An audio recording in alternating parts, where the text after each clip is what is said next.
I've been reviewing laptops for over 7 years now, and I've never found it harder to decide which laptop to buy or recommend.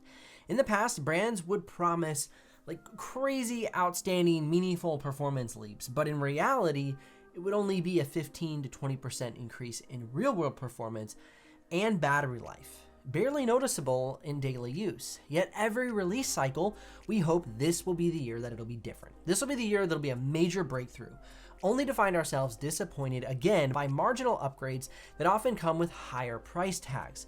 But now with NVIDIA's 50 series, Intel Core Ultra, and AMD Ryzen AI Max on the horizon, the question is still, should you wait for the retail laptops with the latest CPUs and RTX 50 series, 5070, 5080, or are we better off saving hundreds of dollars by skipping another incremental upgrade? I'm going to help you and myself make the right choice. And if you're watching this video after the release of 50 series and now we're on the release of RTX 60 series and it's around the corner, don't worry, the same principles apply. So hang on to this video because it's going to help you out a lot. By the end of this video, you'll understand how to evaluate a laptop's price to performance ratio, the balance between cost, features, and real world usability. And you'll also learn how brands try to manipulate buyers with the marketing tactics. Now, as we're going through this video, I will be making recommendations later in the video. And those recommendations will be in the description below. So head down in the description below, click those links to check the live pricing. And of course, if you do make a purchase, I'll get a small commission, but at no extra cost to you. But of course, that's what keeps this channel alive and the helpful content coming your way. For years, brands have mainly used three major selling points: performance, CPU, GPU, RAM; features, materials, design, build quality, battery life, screen, extra dongles, and dials, and of course, battery efficiency. But in early 2024, they aggressively began adding a fourth category: AI.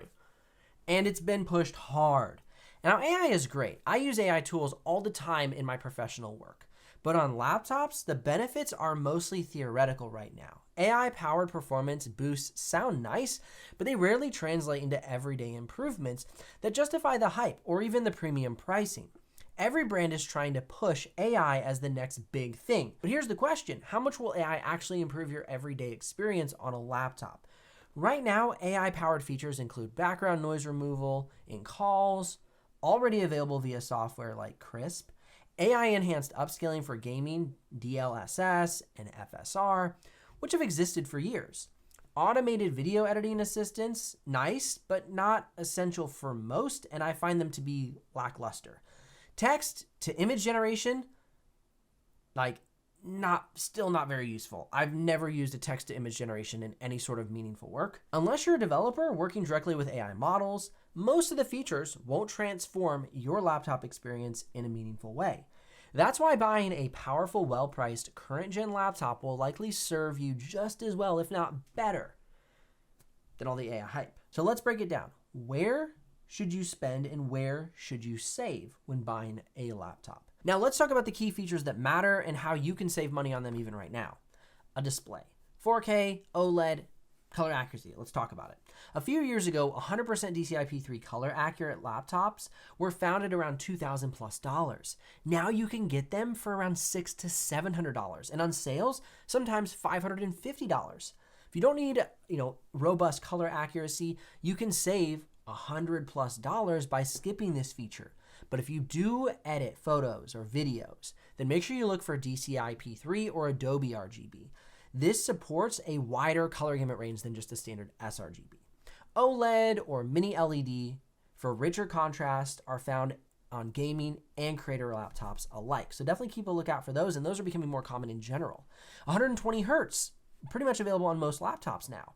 If you want a deeper dive on color gamut range and color accuracy and what that means for creative professionals, I'll link that up possibly in the YouTube cards above or the description below, and you can check out that full series to get more information. But what I'm trying to say is we're now getting better quality screens on lower priced laptops, and you don't have to buy the next generation to get it. You can get it right now. Okay, laptop materials, aluminum versus plastic. 5 years ago, an aluminum chassis was reserved for $1,600+ laptops. Today, premium aluminum builds like the Lenovo Yoga 7i can be found for around $700 on sale. Now, materials impact durability more than anything else. A well-built laptop will last longer and feel more premium. If you're looking for the best value for some nice aluminum-built laptops, I'd check out the Lenovo Yoga 7i, the Asus ZenBook, the HP Envy. Now, if you're looking for some more budget series, I would check out the Acer Swift.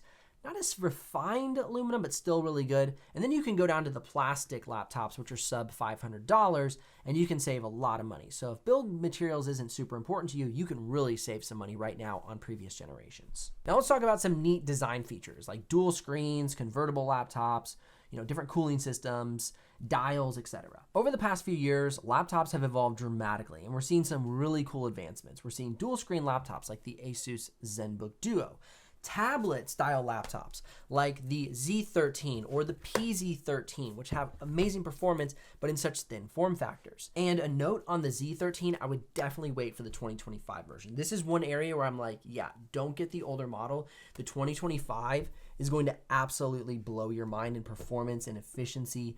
It's truly worth waiting for the 2025. So that's one area where I'm like, yeah, wait for it, okay? So, this video is all about, should you wait? For that one, for the Z13, you should wait. Trust me.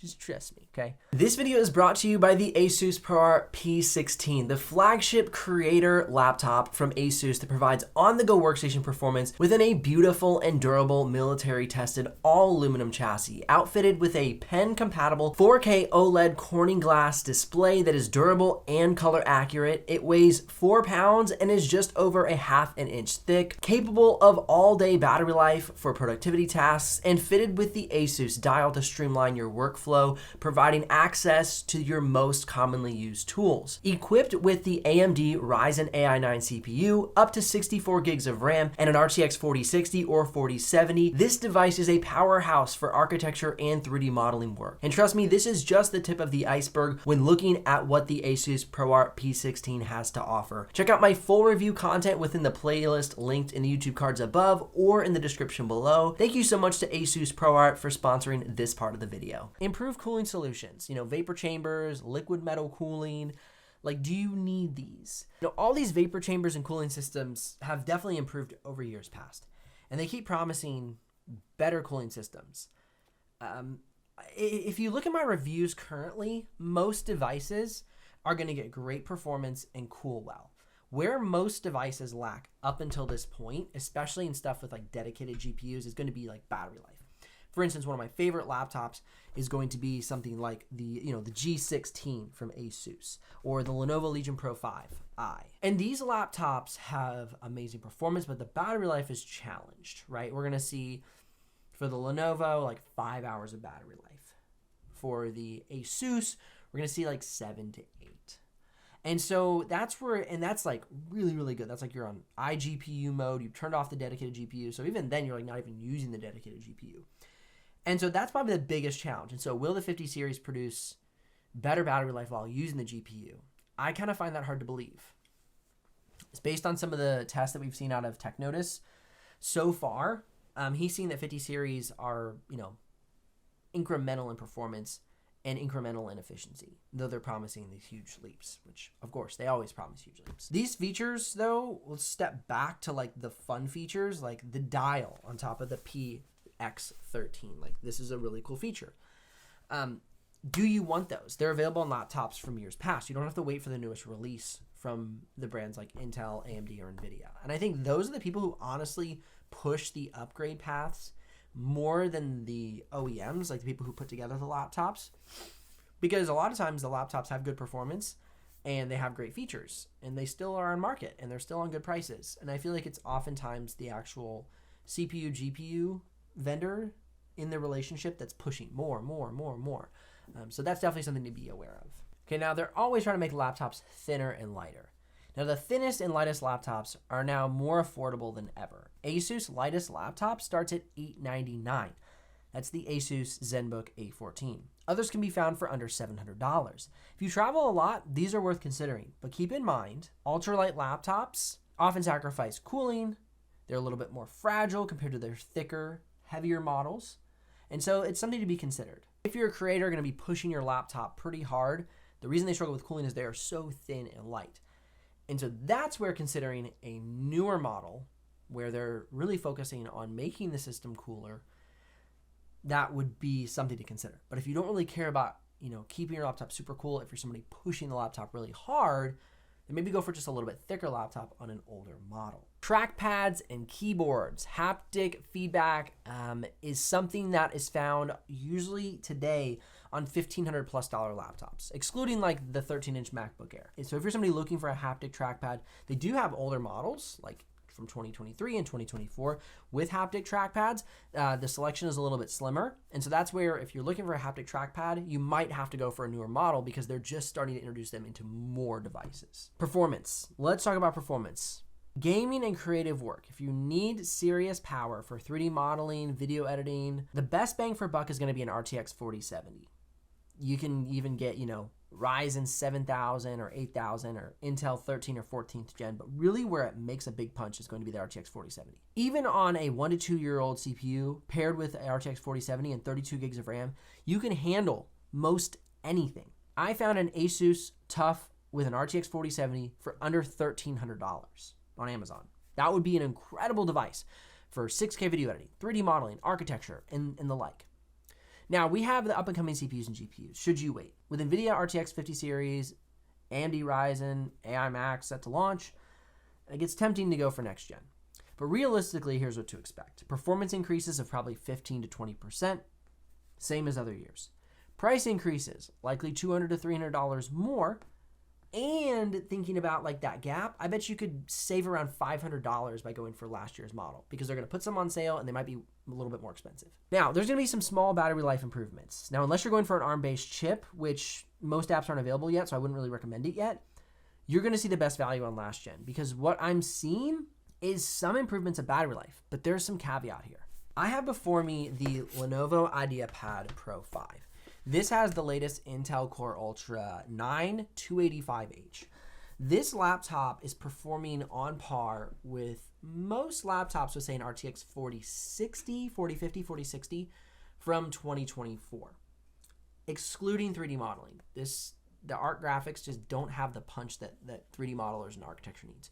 So if you're somebody who's doing 4K video editing, 1080p, you're doing some 6K video editing, this laptop will honestly handle it pretty well. And on top of that, if you're streaming video playback or doing productivity, I saw about 9 to 9.5 hours of battery life.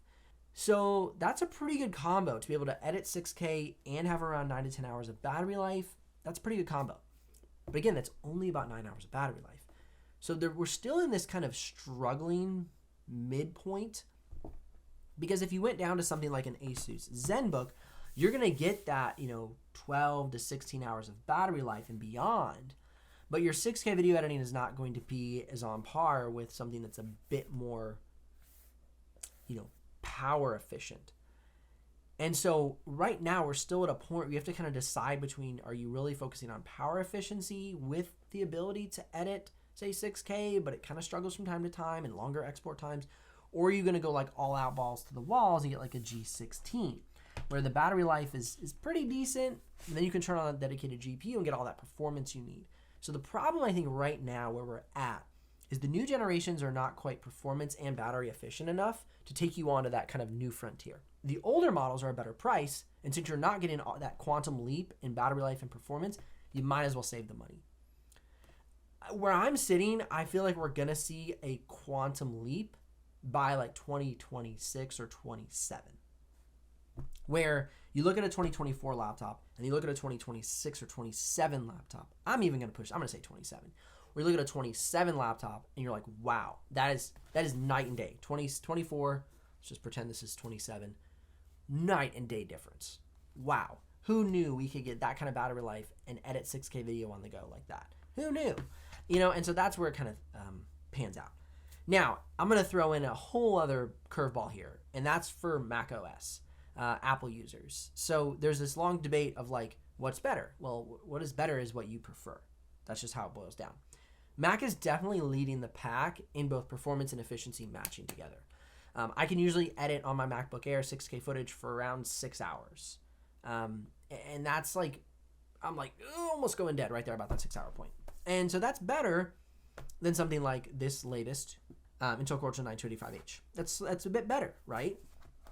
However, I'm going to have a faster export time on this Intel than I would on my MacBook Air. So keep that in mind. However, there are MacBook Pros that are more powerful, but they're also way more expensive. So these are definitely some things to consider. So where I'm sitting right now As far as battery life, I would say just go with last year's model because the next generation doesn't even improve that much. So it's kind of a wash. So what should you buy right now if you're looking for a high performance laptop, whether it be gaming or thin and light? Now for gaming and creative work, like I said, RTX 4070 is like the sweet spot. RTX 4080 is like, woo, even better.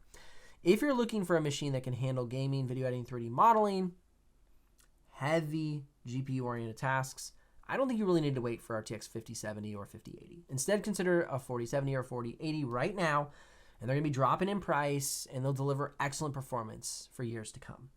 Now, one of the best choices I've seen, I mentioned the ASUS TUF, also the ASUS Republic of Gamers Strix G16 with the RTX 4070 and Intel i9 and 32 gigs of RAM, around $1,300, compared to the $1,500 to $2,000 that we're probably going to expect out of the 50 series.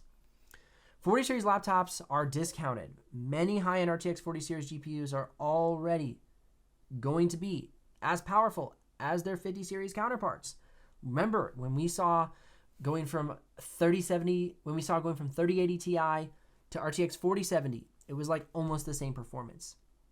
So it's like you just kind of have to like look at the performance and then correlate backwards compatibility.